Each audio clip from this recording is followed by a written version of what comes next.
fadhigan oo ay warbaahinta dibadda ka joogtay ayaa markii dambe waxa warbaahinta uga waramay gudoomiyaha golaha wakiilada Somaliland Baasha Maxamed Faarax waxa weeye golaha saaka golo xiran buu ahaa waxaana loo xidhay waxa weeye dhacdadii shalay ka dhacday tukaraq waxa u dhaxaysa Garowe iyo Laascaanood waa bartankii xuduudda Somaliland wali waxa maqan konto kala maqan 7 kilomitir bay u jirtaa Garowe xuduudda Somaliland marka ciidamada Somaliland oo hawshoodii wata ayaa shalay lagu soo weeraray tukaraq waxaadna ogeydeen muddooyinkan dambe dawladda Soomaaliya iyo maamul goboleedka Puntland waxay wada faragelin dibindaabiyo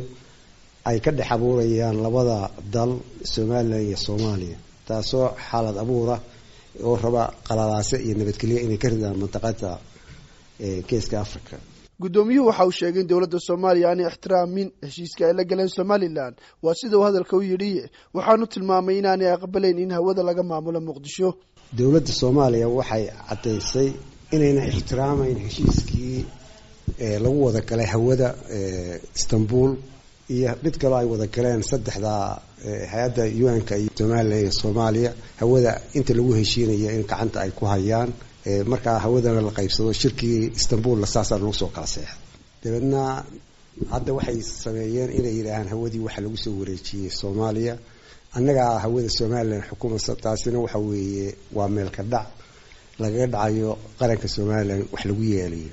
gudoomiyuhu waxa kale oo sheegay in ay hore baarlamaanka maamulka Puntland fadhi ay yeeshay waqtigii doorashadu ka socotay Somaliland ay ku sheegeen in aanay deegaanadaasi ka qabsoomi karin wax doorasho ahi taasoo gudoomiye Baasha ku tilmaamay mid xadgudubka ah Somaliland waa sida uu hadalka u yiri socdaal ay wasiiro ka socday dawladda federaalka Soomaaliya iyo kuwa Puntland ay ku yimaadeen deegaano kamid ah gobolka Sanaag gaar ahaan Baran iyo Dhahar ayaa ku tilmaamay sidoo kale gudoomiyuhu in xadgudubyada kamid yihiin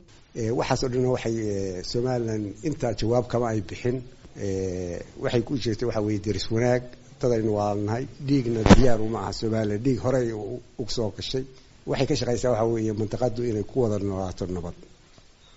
laakiin wax loo dulqaadanay ma dhacdooyinkaas oo dhan baa is wada raacay haddana ciidamada Somaliland shaqadooda caadiga ahayd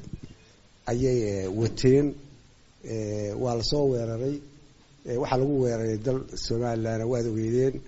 waxa ka sii horeeyay Qoriley baa ka sii horeysay Qoriley waxa weeye waa xuduudda Somaliland ciidamada Puntland madaxtooyada ayaa dad shacaba ku soo weeraray waxay ku soo weerareen Qoriley Somaliland iyadoo xaq dhowraysa wax falo ka celisay ma jirto marka daantaasiga bareerka baa ka socda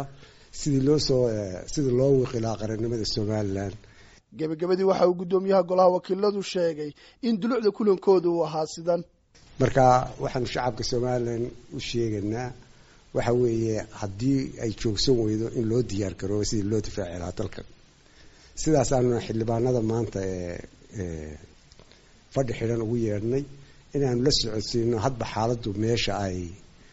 ay marayso waxaan uga diganaa Puntland inay ka waantoobaan ciidamadu waxay joogaan tukaraq kana soo noqonay waana joogayaan waana dalkii barkii weeye intii kalena way hadhay marka waxaan uga diganaa faragelin dambe inay ku soo sameeyaan geesta kale golaha guurtida ee Somaliland oo aqalka sare ee baarlamaanka ayaa fadhi degdeg ah la isugu yeeray maalintii shalay ahayd kaasoo qabsoomi doona maalinta bariya ee bishu tahay 10 Barxad Maxamuud Kaariye VOA Hargeysa.